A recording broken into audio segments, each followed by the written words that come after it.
we are going to be talking about identifying housing and supportive services in the effort to end veteran homelessness in your community. So we have a lot of content to cover today, a lot of good stuff. Just a couple introductory logistics before I jump into some of the content we'll be covering. A reminder that your lines are muted, so if you're an attendee on this webinar, we can't hear you, your lines are muted. But you can ask questions on your webinar control panel. You'll see sort of a box that says questions. I have a picture of it up on the screen there, and you can submit questions throughout the webinar. You don't need to wait until the end, until the Q&A portion. As soon as you hear something that you have a question about, feel free to submit it, and we'll get to as many as we have time for, and then I'll try and do some follow-up after the webinar. Assuming we have no technical difficulties or anything, knock on wood, we will be posting a recording of this webinar, and I will try and email it out to everyone that registered for the webinar in the next couple days.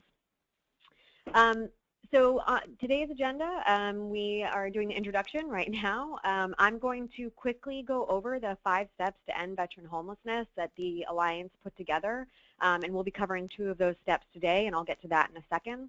And I will pass it over then to Kay Mosier-McDivitt, who is our technical assistance specialist here at the Alliance, and she will be talking a lot about landlord recruitment, housing identification, excuse my random capitalization there, my mistake, and how to get more landlords on board in your effort to house veterans, some activities you can do, and just best practices in that. Then Cynthia Nagendra, who is our director of the Capacity Building Center here at the Alliance, is going to be getting into some of the supportive services that are available for veterans, some resources out there, basically how you sort of get, once a veteran is in the housing, what are the resources out there to help them stay housed and make sure that the housing placement is successful. And then finally, we're going to get a great community snapshot from Unity of Greater New Orleans. Pam Callahan and Kathleen North are going to sort of cover their efforts around these 2 points, so landlord recruitment, supportive services, and the great work that they've been doing down there in ending veteran homelessness and successfully getting to sort of functional zero. And as I mentioned, we'll wrap up with a question and answer period. And I'll try and get to as many questions as you guys have. So once again, please don't hesitate to ask your questions as soon as you have them in the question box. So a lot of you have hopefully seen this by now. As I mentioned, the Alliance, the National Alliance on Homelessness, put together 5 steps to ending veteran homelessness, and they're up on your screen right now. They're pretty straightforward and to the point. The document on the website, to which I linked in the opening slide, and you can find right on our homepage, has a little more detail on each of these. But you can read more about it there. And this is our 2nd webinar, so we've already done a webinar on steps 1 and 3. We're combining them a little differently, but today we'll be covering steps 2 and 4. So if you're interested in seeing some of the materials from that webinar, they are up on our website. You can find them. We're also doing a blog series. So if you go to our blog, you can there's a whole series on the 5 steps. You can find its own category. So a lot of the good stuff is up there on the blog and on our website. So like I said, today we'll be talking about steps 2 and 4, and we'll be getting into a lot of detail. So there is a lot to cover. So with that, I'm going to pass it right over to Kay. Kay? Kay, I think you might be muted. I was muted. Thank you, Kate. Yep. So if you want to shift to the next slide, I'm going to talk about the housing identification and landlord recruitment. This slide may look somewhat familiar to you. One of the things that we worked together with the VA, HUD, USICH, was to create basic core components so that we all can talk about the same thing when we're talking about rapid rehousing. You're going to see the 3 components are listed on here, and I'm going to talk about housing identification, which is, as you can see, the first component we talk about. I think a lot of times we think about rapid rehousing and the SSVF, and we focus on the financial assistance, but today we're going to be talking about the other 2 elements, which are really critical to make it work. So I'm going to as I talk about this component of rapid rehousing, the housing identification piece, this is a piece that really is about recruiting landlords and then thinking about those potential barriers to getting landlords, what they're concerned about, and how we are going to meet those concerns with our landlords. When we've been working with rapid rehousing and SSVF programs and a lot of the trainings that we do, we sometimes find that providers have not thought strategically about how to engage landlords. It's been sort of a hit or miss. In some cases, we even hear that landlords are not really part of the picture, but it's rather that a list of possible landlords is given to clients, and then programs want clients to come back and let them know when they find their own landlords. But to really be successful at rapid rehousing, we need to really actively engage landlords. Housing identification is one of those most critical components of the rapid rehousing strategy, because reality is that without landlords, and if we don't have available rental units, rapid rehousing doesn't work. We could have all the financial assistance in the world, but if we don't have housing, it's not going to work. But it really takes a strategic plan and the right staffing to identify the housing that people can move into. So I'm going to talk about ways you can develop the kind of robust housing search and landlord engagement component that your program needs to overcome the barriers that your clients face. Next slide. So to help you really think about ways to ensure that you can rapidly rehouse your veteran households and identify housing to do that successfully, there's 4 critical things that I want you to think about. So they're listed on the slide. Number 1 is that you need to have a strategic plan for how you're going to recruit landlords. And then secondly, you need to have a clear understanding of what landlords are interested in, so that when you're engaging them, you can talk about what your program can offer that can help them feel like their needs are being met. The third one is really important, is that you need to have somebody specific on staff who knows that it's their responsibility. It may be that you decide that it's part of everybody's job description, or it may be 1 or 2 specific people. But there need to be people on your staff that their job is about identifying housing and finding landlords. And then the fourth one, I'm going to talk about at the end, and that's really about making sure that this housing search process is ongoing. It's not a once-and-done thing. It's not like you create at the beginning of your program a list of landlords and then it's over. This is an ongoing, it's a constant keeping the list up to date, constantly out there marketing your program. So the next slide, the first thing I'm going to talk about then is developing a plan. So you really need to identify methods you can use to recruit landlords, and I have some listed things on here. But let's talk a little bit more about what you want to think about when you develop this strategy to recruit landlords. The important thing is to remember that you not only need to increase the number of landlords you work with, but you really have to have a diverse mix of different types of landlords and different housing types to effectively make the right matches between landlords and the housing needs of your clients. So you have to be really creative. It is not a one-size-fits-all. And knowing, like, if you have a specific client that may have some specific issues that they're addressing, there may be certain landlords that work with that client better. So you also not only need to identify landlords, you really need to know what kind of housing they offer to the right kind of clients. So one of the first things I'm going to suggest you do is just simply start with a staff meeting where you bring together your staff and you brainstorm a master list. You know, we talk about master lists all the time, but a master list of ways that you can identify landlords. And don't just think about the SSVF program staff or the program staff that's responsible for finding landlords. Really engage your entire organization. It's amazing when I've seen organizations do this, the number of creative ways that folks are thinking of that they can get the word out that they're looking for landlords. Once you start your master list, I suggest you keep it like in a public place. If you have, a lunchroom or a gathering room where your staff often go by, that this list can continue to be added to, because creative ideas can come to people at any given time, and you want to make sure that you're constantly being creative about ways that you're identifying landlords. So as I mentioned before on this slide, I've listed a few basic ideas you can start with. So at the bottom, cold calling is really one of the most common methods that folks often use for calling landlords. And you can start out by generating, again, a list of people you already know. Perhaps there's yourself or people on your staff that know of landlords that are in your community that you can start by talking with them, or people that know landlords. So think about not just in your professional circle, but your personal life. Like, where are those places and who are those people that might be able to connect you with landlords? What I know is that most of us have some kind of connection, either to somebody who is a landlord or knows a landlord or a property manager. So it's a great first step is to sort of start with what you know.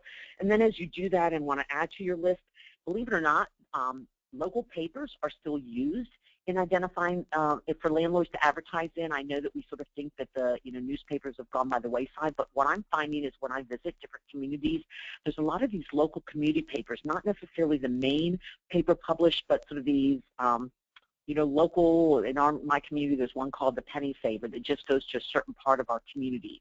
And I consistently still find a ton of like what we call the mom and pop landlords, often more the private landlords, are listing apartments or housing in those particular papers.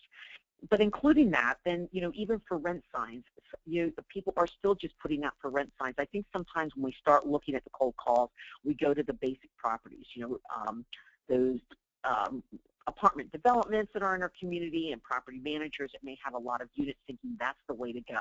But communities that have been really successful with identifying landlords have actually done a lot more with these landlords, again, back to what we call the mom and pop, folks that maybe just bought a couple properties, or they have a house and an apartment in their house, or maybe they have, a home or an apartment that somebody else once lived in, but now they're going to rent it out. We find there's a lot more flexibility and willingness to work with our programs than the property managers who may be overseeing tons of properties but have a lot less flexibility in what they do. One of the things you want to do when you make cold calls then is sell the program. Talk about the program, what you're trying to do. And if your organization, and most of you do have an organization that's well known in your community, sell the reputation of your organization, that what you do, how you help in the community. And so behind your calling a landlord or making a cold call, you've got your organization behind you. Another thing you can do is direct mail marketing. It's a good way to reach landlords. Simply combine a flyer or brochure about the program with a letter to landlords. And don't do just a once-and-done mailing. Again, people often need to hear this several times, so think about maybe every quarter sending out a mailing again, updating folks on what's happening. At the end, Kate's going to show a slide that's got a link to our toolkit, and in that toolkit is a sample of a flyer that an organization put together that you can sort of build on. If one of the things you can also think about is if there's landlord organizations in your community, meetings that you can attend, and really think of it as networking. Listening to the landlords that are there, the property managers that are there, what they're looking for, in addition to talking about your program. If there's not a landlord association, you might want to host a small meeting of your own and invite potential landlords to educate them about your SSVF program and your need for housing units. Maybe include a presentation about your program, about your clients, about what you're trying to do to end veteran homelessness, about the community's goal in ending veteran homelessness, and really the benefits of working with your program. And then finally, think about word of mouth. One landlord or property manager who's worked with your program that really likes you is a great way to get others. Often we find that landlords and property managers will trust more than what we're telling them, talking to one of their own, so to speak. So really get the word out about your program and your work with landlords. And, one of the other things we found to really work well is getting a feature article in your local paper. Not only the number of, the idea of ending veteran homelessness, there's been lots of articles about that, but then tie it into that about the fact that you can't do this without landlords that are going to rent to the folks that you're working with. So a feature article in the newspaper is a great job. Use your website, your organization's website, maybe even have a landlord recruitment page on your website that landlords can go to find out about what you're looking for. And if you, use your organization's Facebook account, Twitter account, tweet on a regular basis about finding landlords, just really getting the word out is really important. One of the things you'll find, I think, as you build a good reputation among housing providers, landlords that learn about your program through word-of-mouth referrals may even start calling you to say, we have a vacancy, do you have somebody put in it? And also remember, if you have community connections like connections with the faith-based community, veteran organizations, or substance abuse recovery programs, these resources can really be a good place to generate word-of-mouth referrals. Landlords that are connected with these organizations, particularly veterans organizations, are going to be more likely to rent to veterans. Okay, so I talked a lot about that and talked really fast, so I'll try to slow it down. So I want to talk a little bit about what landlords want and the incentives your program can offer. So first of all, landlords want to know that they're going to have a good neighbor. They don't want disruptive tenants. They don't want loud noise, suspicious visitors. Those are the kinds of things that landlords want to avoid, and they may be concerned about it.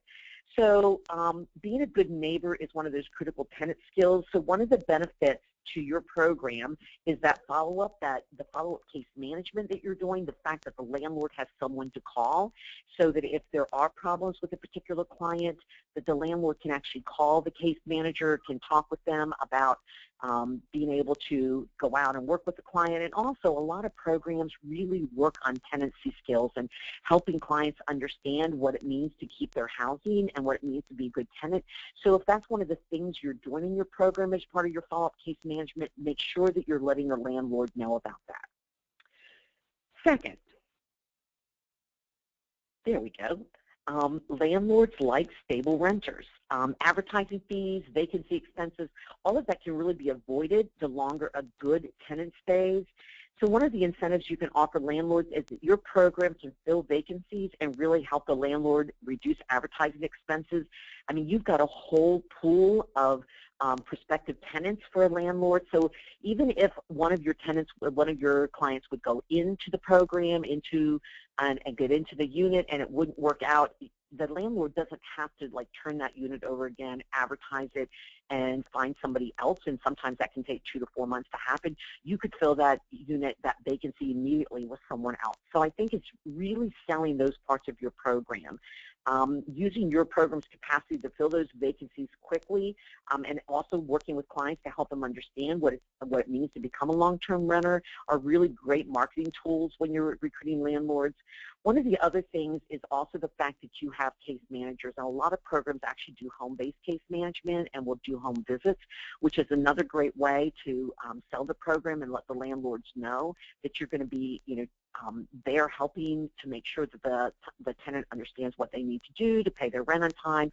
If you're offering any kind of budgeting, connections with budgeting classes, financial programs that that the tenants that your clients are working with, make sure you let landlords know about that.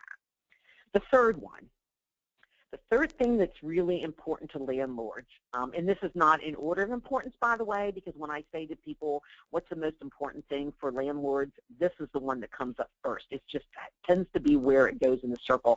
And what we find is all of these are equally as important to landlords. So it's the idea that landlords obviously want to know that they're going to get their rent paid.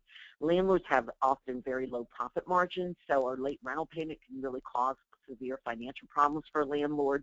So one of the things you want to think about when recruiting the landlords is how your program can help the landlord meet this goal. So the role of the program and the case manager in the program is really to help the client understand the importance of paying rent on time, and then really working with them to develop a budget to make sure they pay rent on time. And I think the other thing, again, is you can't, and what people worry about is, we're not offering a full year's worth of assistance, and we can't guarantee the rent's going to be paid because we, most of our programs don't have the ability to do that. But it's more the idea is that you're teaching, you're training, and you can also, if your client loses their job and there's going to be a problem, you can let the landlord know that in advance. I think that one of the things I hear is that the most important thing in selling the program is the staff, you that are doing the work. Selling that component that this landlord has someone to call if any of these blips comes up is really important, because anybody else that's rents from these landlords, if they don't pay the rent on time, if they're not a good neighbor, if they vacate the unit unexpectedly, the landlord's stuck. And when you're working with an SSVF program or rapid rehousing program, there's people, there's the staff that your program has are resources for the landlords to really help get through those things and even troubleshoot and mediate issues. And then the last one. Finally, landlords want to avoid the expenses associated with preventable property damage. A lot of times you're going to work with landlords who use their personal account to cover units expenses. So these landlords really want to avoid frequent and expensive repairs on their properties. So another one of the things you want to think about when you're looking at your program and your case management is, what incentives your program can offer that will help the landlords rent to your clients. One of the things, in addition, again, to home visits and really, keeping an eye out for what's going on in the property and doing the training that you can do with clients, is, communicating with the clients about how important it is for them to keep their units in good shape. But we also know that a number of communities have used other funds outside, some of their funding sources that may not allow for this, but maybe finding some foundation money or a partner that would put together a contingency fund that a client could, if a client would cause significant damage, they would have some a contingency fund that could cover some of that. And we found communities that have done this almost never use it, but it really helps folks, those folks that have properties in the community, to take more of a risk on renting, or sometimes offering first and last month's rent, or a double security deposit if the law allows it in your community. Those are the kinds of ways you can help landlords feel more secure in the program. Okay, so the next slide, the third thing is just knowing that you have staff that are responsible for this role. You really need someone to be the housing specialist or housing locator, whatever you call it. Since it's such a key role in successful rapid rehousing, it's not necessarily a standard social work or case manager positions. In many ways, you really want someone that's doing this to have marketing and sales skills, which are not necessarily the things that we often see in these job descriptions. And so we really encourage you to think strategically about who is doing the marketing and the housing identification, and make sure the job descriptions really reflect the skills that you need to leverage the housing and the expectations for the position.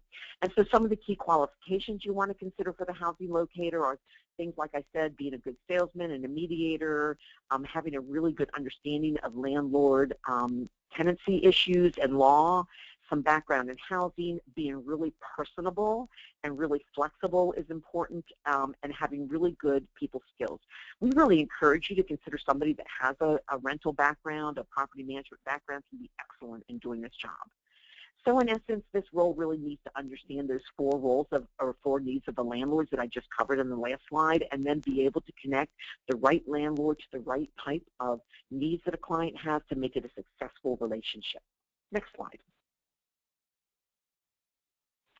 And then the fourth one is the housing search and landlord engagement is an ongoing process. And I really put on this slide like three things of thinking about. Don't wait to recruit landlords until a person needing housing is in front of you. Successful rapid rehousing providers need to have a list of landlord partners that they can contact as soon as a new client enrolls in the program so that rapid rehousing can be rapid. Building landlord relationships takes some time and experience, so whether you're a seasoned rapid rehousing provider or a new grantee, it's really essential that you keep in mind the importance of this role of housing location and the tools to develop those partnerships. So as I said at the beginning, without identified housing options, folks with high barriers can't move very quickly into housing, and then rapid rehousing is not going to work, and you're really going to struggle to get to the goal of ending veteran homelessness by the end of the year. So again, just think of this as an ongoing process, and I think also the longer you operate the program, the more your list is going to grow, and then the more quickly you're going to be able to rehouse folks. And then just one last slide that I wanted to end with is just really thinking about the fact that it takes a lot of creativity and ingenuity and perseverance to rapidly rehouse our veterans experiencing homelessness. So you really need to be creative and think about any possible opportunity as a way to house somebody.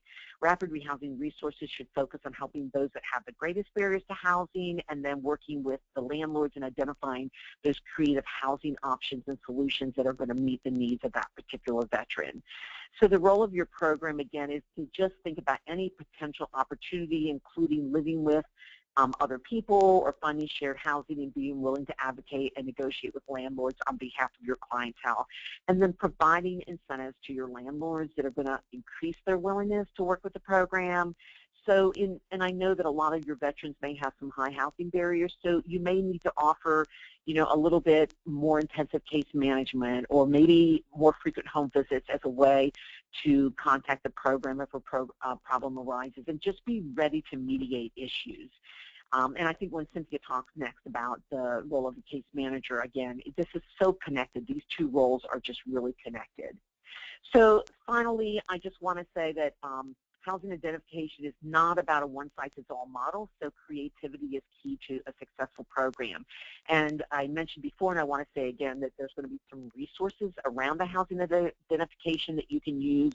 We have some modules on our website that go into more detail, but I hope you find this helpful, and remembering that without housing, we just can't rapidly rehouse our veterans through the SSVF program. I'm done. Okay. Great, thank you. So as Kay mentioned, here is the Rapid Rehousing Toolkit, and some of the things the toolkit includes. We will, I know you can't click on that link on your screen. We will have this PowerPoint. We will be posting it on the website, which, by the way, is www.endhomelessness.org. The webinar recording and the PowerPoint slides separately will be posted, so you can click on all these links that we're including in this, and you can also just go, go to our website and just use the search function, Rapid Rehousing Toolkit. It's the first thing; it'll pop right up. So yes, we are posting these slide sets and the webinar, and we'll hopefully also get it sent around to everyone that registered for the webinar. So without further ado, I'm going to pass it over to Cynthia. Cynthia? Thank you, Kate. So as I think Kate already said, that I'm the director for our Center for Capacity Building, and am working with a lot of SSVF programs around the country right now with Kay and our other colleagues on the team. And so we've been learning a lot about how to better identify needed support services for resources and for veterans. Next slide, please. So as Kay went through the core component of housing identification for rapid rehousing, I'm really going to focus on the core component around case management and services. And this is because if you really want to help sustain your veteran household in the housing after you've helped them obtain it, you really need to identify the needed support services and resources that's going to help them stay in that housing. And so rapid rehousing case management and services really focuses on connecting households to these resources.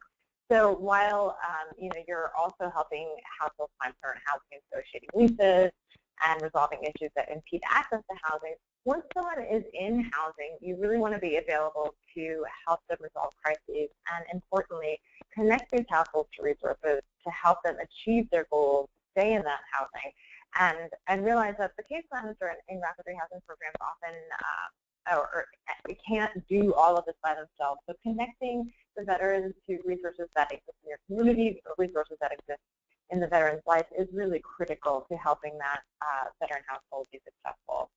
So a lot of these activities are going to be provided by other services and programs, as I said, but the case management of the rapid rehousing program or the SSVF program or whatever program is really helping them find the housing, these programs, the case management services should be home-based, client-driven, and really focused on housing retention. So, and they should be collaborative, so they should really be driven by the client. So you really want to work with the client to help them connect these resources, and then ask the veteran how to connect them to resources that might already exist for them. So you want to make sure that you're focusing on helping encourage and support these connections, and for the veterans to really harness their own connections and their strengths, and helping them access the things they need to remain stable with their lease program. Next slide, please. And to do this, it's obviously important for you and your community partners to have a really clear understanding of the resources available in your community for veterans. So these might not all exist right in your community, but there are many veteran, especially from the VA, a lot of resources that exist, and other community resources that you might want to uncover to really be able to connect veterans to all of the benefits and resources that are specifically available to veterans. Next slide, please. To sustain veterans in housing, you're really going to help them want to connect to things like employment training, other types of case management. If they want substance abuse treatment or mental health treatment, again, it should be voluntary and be driven by the client. But if this is something that they are seeking and is part of their plan, you want to be able to help connect those treatment resources. You want to help connect them to their own support networks in the community and community resources, and I will talk more about that in a minute, because oftentimes we don't think about how many family resources and community connections a person really comes in with, especially with veterans coming in, a lot of family resources sometimes, and just need help reconnecting with those. So we'll talk about that in a moment. And of course, income assistance. And there are other types of benefits that veterans may be eligible for that you want to help connect them to from the minute they get into your program. Next slide, please. So I just wanted to go over a few VA resources, because there are a number of resources in communities that often people aren't generally aware of, even veterans aren't aware of, that may really be critical in helping them sustain their housing and becoming stable. I'm just going to go over a few of those. If you would like to know more about these, you can find most of the descriptions on the VA's website, or just Google any of these, and you will find a lot more about how to access these, if they are in your community, and what a veteran needs to be eligible for them. So there is community resource and referral centers in many communities, also known as the CRRC, and it's kind of a collaborative effort of the VA, community service providers, and agency partners, where someone can kind of come in and access a lot of things at the same time. Healthcare for the homeless, HDRV, is something that a lot of folks are familiar with. Just kind of their central goal is to reduce homelessness among veterans by engaging and connecting them to healthcare and other related services. Next slide, please. Healthcare for Reentry Veteran Services, or HDRV, is designed to address the community reentry needs of incarcerated veterans. And so they are very focused on helping people once they come out of an institution, and they have a number of things that sometimes involve in-reach and helping the person as soon as they get out. So that is oftentimes something that people aren't aware of and can be a very helpful resource. The Homeless Patient Aligned Care Teams provide a coordinated medical home specifically tailored to needs of homeless veterans. The Homeless Veterans Dental Program, a lot of folks come out of homelessness with a lot of dental issues, and this can actually be a real impediment to folks, not only to their self-esteem, but to getting employment, to kind of really getting some of their needs met in other ways. So the dental program helps increase the accessibility of quality dental care to homeless folks, and this can be really hard to find. I think anyone who's worked in homelessness, finding dental care is extremely difficult. So this is a really great resource for veteran patients, and again, is VA sponsored. The Homeless Veteran Supported Employment Program, of course, employment is a critical piece of sustaining someone in housing. It provides vocational assistance, job development and placement, and many ongoing supports to really improve employment outcomes for homeless veterans and folks that are at risk. The CWT program is a national vocational program, and it has 3 unique programs that veterans can use for employment. And the sheltered workshop, the transitional work, and supported employment. And they're paid at least the federal or state minimum wage. And again, this is something that can really help someone transition back into regular employment or full-time employment.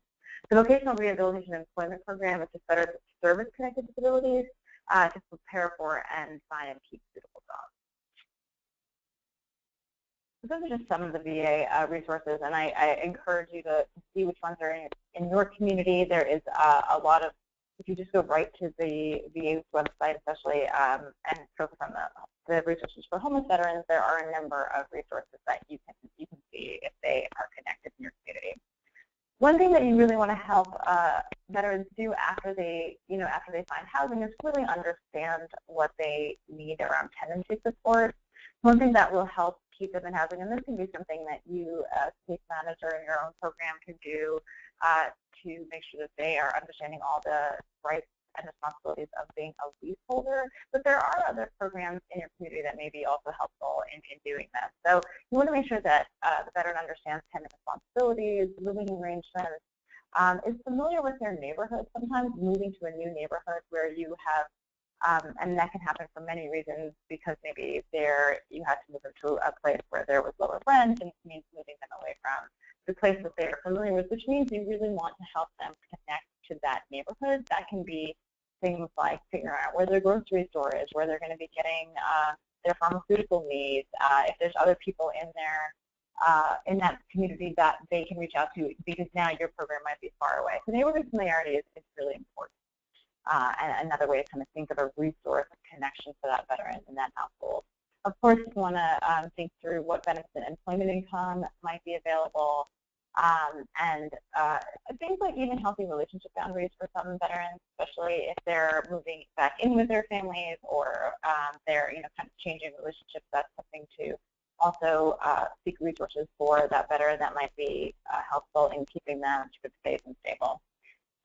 And really thinking through what the resourcefulness of that veteran is. So you, again, want to really come from a strengths-based place and work with the veteran to see what resources they themselves feel that they have and that they can reach out to. And that can be very empowering for the veteran as well to really help them see that they aren't, that they do actually have resources of their own and they do have the ability to connect to those things in their own life. Next slide, please. And actually, okay, can you click through all these? I didn't realize this was one of those slides that you have to keep. Thank you. So again, to integrate veterans back into their communities, it really creating these new partnerships and these mainstream community connections that aren't just sort of social service programs, but are things that they might already have connections to, but really might be outside of the homeless services arena. So churches and faith-based organizations can be a huge source of support. Youth mentoring, employment legal assistance is something that often a lot of people really need help with, and there is a lot of different types of legal assistance that are available to veterans. It might be a legal aid office, it might be other types of legal aid, but that can be something that really can impede someone from staying in housing and really kind of trip folks up about getting employment. So that can be a really critical piece to help people connect to. Financial assistance and literacy, so helping with budgeting. And again, this is not something that the case manager in the rapid rehousing program has to do. It really helps them connect to other programs that offer this. Some folks need parenting and parent support. Volunteer opportunities can be a very positive activity for veterans to really, while they're looking for work, if they're not working, this can be something that really helps them feel connected to their community. Of course, I mentioned medical and dental, tenants education, helping with any utility issues, and sometimes this is a good time for people to reconnect with adult education and things like on-the-job training. This is just my contact information. If you would like more resources, you use, as Kate said, you can use any of our toolkits or reach out to us, and we'd be happy to help offer you more direct assistance. Awesome. Thank you, Cynthia. So without, I think we're good to go to move in. No, just a reminder, if you have any questions, please do ask them. Any questions as you listen to the presentations, we will have a Q&A period at the end of just a couple minutes. So any questions you have, feel free to answer, put them in. We will, if we don't get to some of the questions at the end, I will try and follow up and email you directly. So if you want to ask a question just to Alliance staff or anything, feel free to enter that as well, and we can get back to you after the fact. So without further ado, Pam and Kathleen from Unity of Greater New Orleans are going to talk about some of their experiences ending veteran homelessness in New Orleans. Go ahead, guys. Hi, this is Kathleen starting. First, I just want to say thank you for the presenters already. Pam and I are taking notes. It's been awesome. Okay, so I'm just going to talk a little bit about supportive services, but I don't want to repeat with the good stuff that's already been said, so I'm going to try to plug in stuff that we did that might be helpful to you. First, supportive houses services prior to housing. You guys, it starts with outreach, and one of the things that we did that is involve military personnel for many point in times is what we were calling them, where we would go out once a month at night and comb the city. So if anybody wants info on that, just let me know, and I'll talk about it. We also would, we have our master list that we compiled, and in order to get on the list, you had to show that you were genuinely homeless. So that means an eyeball witness of the homelessness, someone sleeping at night or shelter, or someone who's actually saw them sleeping on the streets. Can't be a daytime thing. So we had to know for sure that they were really homeless. So anyway, we would assign, after that was done and we verified that they were actually had some military service or reserves, we would assign a navigator. And navigators came from all of our agencies and SSVS staff, VA outreach and staff, shelter staff. We would meet weekly. The weekly meeting was like the only way that we could have done this is because we had that weekly meeting. It's like not an optional thing. It wasn't an optional thing for us. So we would bring all the players together, and we would talk about we would go through every veteran and talk about what needed to happen for their housing and their services. We would hold people accountable from week to week. We would have deadlines, and then, you know, we'd have to talk about why we didn't meet the deadline and what the barriers may have been, and then we would brainstorm and problem solve those barriers. It is hard, you guys. This weekly meeting, it took a lot of organizing to get people there. It's really important to have the supervisors there. So if you have a case management team or an SSDF team, that you get the supervisors there so they know exactly what the expectations are and what's going on, and they can push their staff. We would have rewards and prizes too. You get this person housed by a certain amount of time, or you get their paperwork done, or somebody who's really resistant, you get an assessment done on them, you get a little prize. So it helped. It helped break the tension too. Okay. The other thing that it really did is everybody has different, and I'm sure in your COC too, everybody has different levels of understanding of what PSH is and what supportive services is and what's needed. So those meetings actually was a training ground, because people who didn't really get it got it afterwards, you know, and we would keep explaining, keep talking about it. Okay, so I think, the other thing is that was really important too is we had 2 Jesuit volunteers. I don't know if y'all have Jesuit volunteers. I'm sure somebody does. They're like full-time staff. Okay, so we had 2 new JVs coming in, and we connected them to the CRRC, the VA Community Resource and Referral Center. We had them stationed there. We asked them if we could come in, and they did. They let us. So as veterans would come in, they would catch them and do the SPDATs. We were using VI SPDATs. They would catch them, do the VI SPDATs. You know, how do I say this? Our agency, SSVF agencies, you know, the COCs, the VA, everybody's got their own culture. You know, I think y'all know what I'm trying to say. So, at least I hope you do. It's really important that everybody come together and work together, because what you're able to do in one organization, you may not be able to do in another organization. And what the focus is as far as housing goes in one organization may be different than in another organization. So the JVs kind of help bridge that. And then what they would do too is like outreach workers would come and drop their people off, and the JVs would help those people navigate that VA system. And like I said, I can't tell you how important that was. Between the 2 of them, they helped navigate about 70 veterans between July and January of this past year. So, and they would identify process problems too, like, okay, you know, they didn't get to apply for BASH because of this problem. And then when we get together in the weekly meetings with all the players there, we would figure out how to solve the problem. Or it may be punted to the leadership team, which was the mayor's office, us, our Unity, the VA, HANO, the Housing Authority. You know, so everybody would come together weekly and talk about problems at that level, process or system problems that needed to be solved. Okay, does anybody have a question about that, or we're going to wait till questions till the end? Yeah, I think we'll wait until the end. Okay, okay. All right.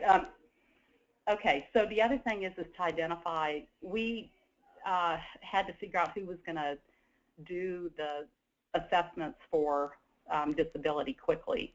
I know, you know, everybody's got mental health centers and all that, and we have the normal resources that we send people to.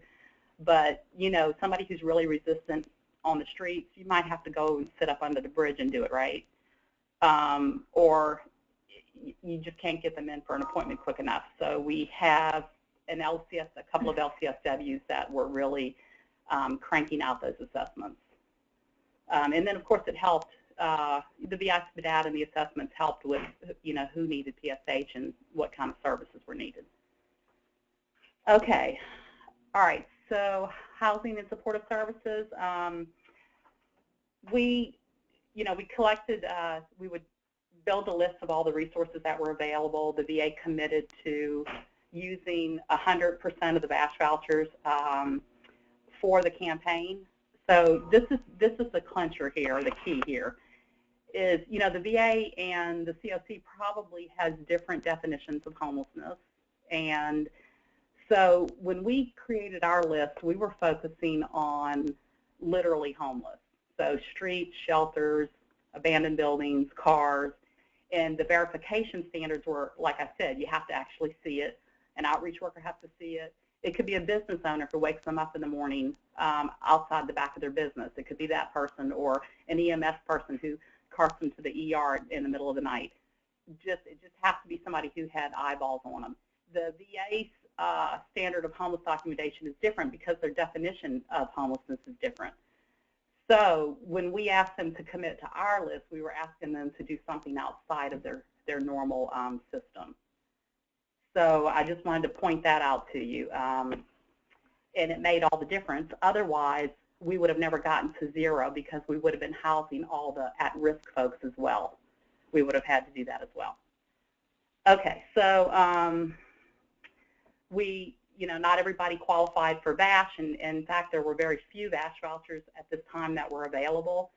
So, most of the PSH need came from COC resources. And we would try to be very careful with assessing from the beginning who actually needed it and who could just do SSVF, get employment, and continue their own rent. The other thing that we had was HANA, or Housing Authority, committed 200 housing choice vouchers.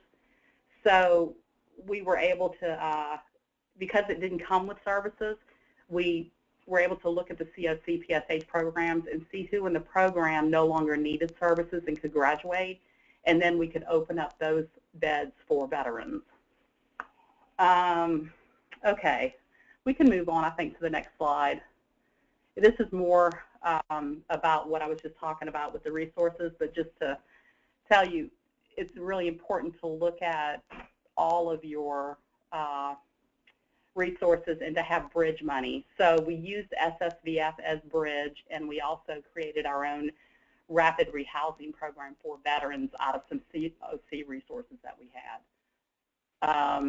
So we, with the help from USICH, we got clarification that SSVF can provide time-limited case management services, as well as, rental assistance for a while, but even if they didn't have the rental assistance, let's say they could go to a HANA voucher or a Housing Authority sorry about that, one of the Section 8 vouchers, they could match up short-term case management with that.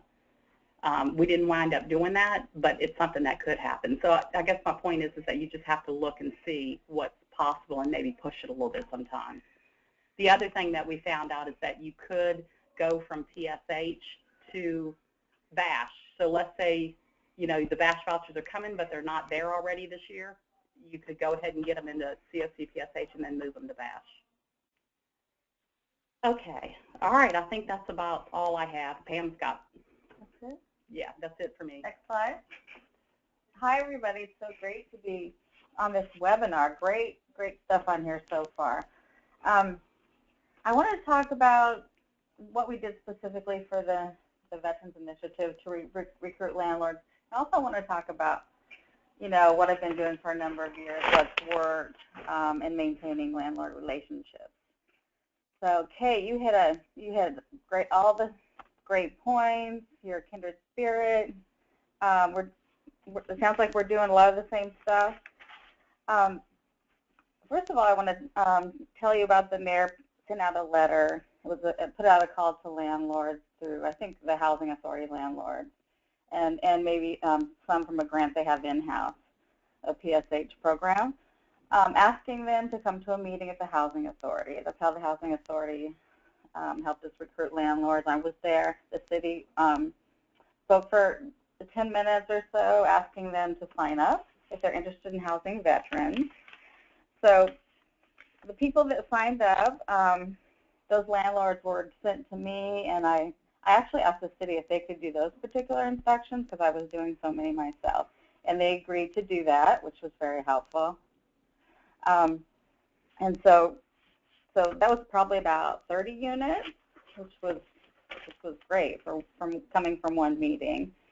I also wanted to talk about things that we did before this initiative, but not too far, not much earlier. We had with the local housing authority, the COC, a lot of agencies in our COC that have rental assistance and PSH funds came. And we didn't invite tenants to this one. We really wanted a lot of landlords to come. We had coffee. It was really casual and some pastries. And we did have a good turnout. We had it on Saturday morning. Going forward, we'll probably have one in like a weekday evening, maybe 6, and probably the next one might be on in the afternoon sometime because our landlords work different hours. Many of them have a regular 9-to-5 job, so we want to be really flexible. We have a lot of mom and pop landlords with different hours, so that was very helpful. After Katrina, we developed Unity Housing Link. It's an affordable housing website because the rents were so sky high. Of course, we'd already lost almost all of our housing stock. Over 50% of it was rentals, and we wanted to tap down the rent. So we ended up choosing 80% of fair market value. Landlords could list for that. And it just took lots and lots of those cold calls that Kay was talking about earlier. And so when I first started, I certainly did not want to make cold calls. I was so shy growing up. I would like hide in the closet when my cousins came over. So if I can do it, trust me, anybody can do this. And it took me a while. I was getting a lot of rejections at first, but I realized I needed to know more about the landlords, have those incentives ready to talk about. I had a lot of face-to-face meetings, still do when I can. So I really had to get out of my comfort zone. And then we also do the drive-through neighborhood rent signs because some of those landlords in certain neighborhoods will not list anywhere else, so that's helpful. And also the community papers that Kay, you were talking about. It's also helpful to visit a realty office face-to-face, get to know that person at the front desk or ask for a meeting. And also it's helpful to actually go visit the apartment complexes because it's harder to talk them into things or get to the owner or the manager on the phone. They're super busy. If you can get an appointment, it's great. Sometimes I just show up. And so all of these things, it took a while to develop all these things, but you can do it. It's not that hard. For this particular initiative, I inspected units, negotiated the rents, and then if there were any kind of eligibility criteria, I would email out. So it was available as soon as the rentals were ready. And this was something we hadn't done before. We tried it and it didn't really work. We didn't have people ready to go into those units right away, and the landlords got frustrated. But since this was so organized, and we're meeting every week, and people needed units very quickly, this was key. This was such a big help. So I'm a certified inspector, and then I also we would send out a pre-inspection checklist. I could send it out online, or I would take it to a landlord. They could come to our office. We would talk about it. So if they had never had worked with us on a PSH programs, one of our PSH programs, or if they hadn't worked with the housing authorities, it's the Housing Quality Standards Inspection. So, I think it's a good idea too to offer training to the SSVS folks because since we use bridge money, they may have paid like 3 to 5 months of rent, but they're going to transition to a PSH or VASH voucher, which has to pass that long inspection. So anyway, it would be really helpful for them to have that. You want to make sure the person does not have to move because the unit doesn't pass. Also, over the years, I joined different housing organizations, like a real estate investors group, and it was kind of painful because they were always talking about how they were going to raise the rents really, we'll teach you how to raise the rents really high, and I would be like thinking in my seat. But I would go early. They would have a few announcements, cover a few things on the agenda. Then we would have a break, so that was more networking. And then after there was a presenter. After that, sometimes we would go out to dinner. So all the networking really helped. I also joined the Apartment Association. They help sponsor our website because they have a lot more. They're a lot more rigid, the apartment complexes. But working with them over the years, they often will waive the application fee. They'll let us go get their own background check, which is only $5 here for folks if it's required, and they'll work with us. Just working with them over years and creating that really great landlord relationship. And then I also sat in on the local housing authority. I was on the landlord committee. I was the only non-landlord, but they needed someone to take minutes, so I did. I was not good at that job, but I met so many landlords. And again, just networking before, after, contacting them, having them meet me at our building. You establish credibility. They think, wow, this is a great building. Maybe they do have money to pay us. And meeting everybody here, talking about our programs. And then new landlords after Katrina. I talked about how we enclosed the encampments after Katrina. So everybody knew about that, even though they'd never heard of us. That was another way we established credibility. And then, of course, now we brag about ending veterans homelessness. So lots of good stuff to talk about. I'm sure you all have great things about your agency as well. So maintaining relationships. We also had an appreciation dinner for landlords, and it was at the Global Green Visitor Center. Global Green came here, and they've done a lot of green things in New Orleans after Katrina. So since we wanted to have it there because almost all of our landlords include utilities for PSH programs, our in-house and all of the COC groups that have PSH. And a lot of these houses are really old houses that are not weatherized. So they got to see some of the green features, and it was a LEED certified house. And some of them started even buying like the dual flush toilets. They've gone down in price, and different heating units. So that was very helpful. We also got them some free weatherization. It was a weatherization program for homeowners, and they couldn't quite find enough homeowners. So they allowed us to use it for landlords who were housing our folks, of course, who had the real low income. And so they got $2,500 worth of weatherization for the unit. And then we also were able to get them new energy efficient AC window units. So they would take the old ones out, recycle them, put the new ones in. Everything was included, including the labor, and it was a great company they chose to contract with. Another thing I did after Katrina is started bringing landlords to the FEMA resource housing fairs. The whole time you're building that relationship, right? They had some that had units we didn't need, like a lot of large units. So they were on Saturdays, and I would show up, and I would call the landlord if I had someone right there with me, and they would talk on the phone. They'd seal the deal right there. They appreciated that. And also, if there's a problem with rent, we try to get somebody not paying their rent or paying their portion. We talk about automatic payment for them, so that could be a deal breaker sometimes, or it happens with our PSH programs. Of course, it's voluntary, but that's worked well with people that we've connected to that. Let's see. So making the right match is key, of course, which I know, Kay, you talked about. Make sure to check those. Make sure you know what's on the background check. If it's an apartment complex, know your neighborhoods, know your landlords. It helps a lot with those face-to-face meetings. So that's all I have. If anybody has any questions, feel free to ask. Great. Thank you so much.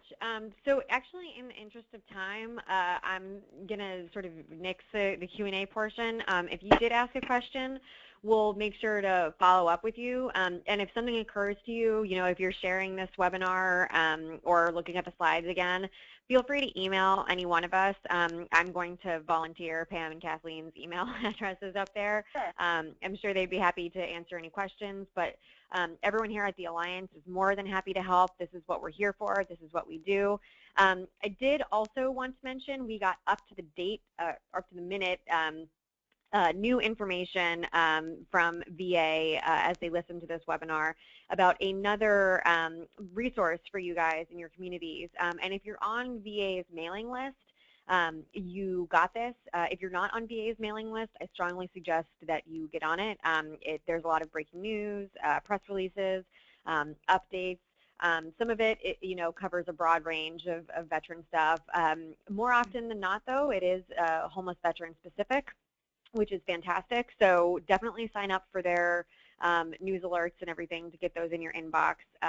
But they have, they just announced a newly launched service called Community-Based Employment Services.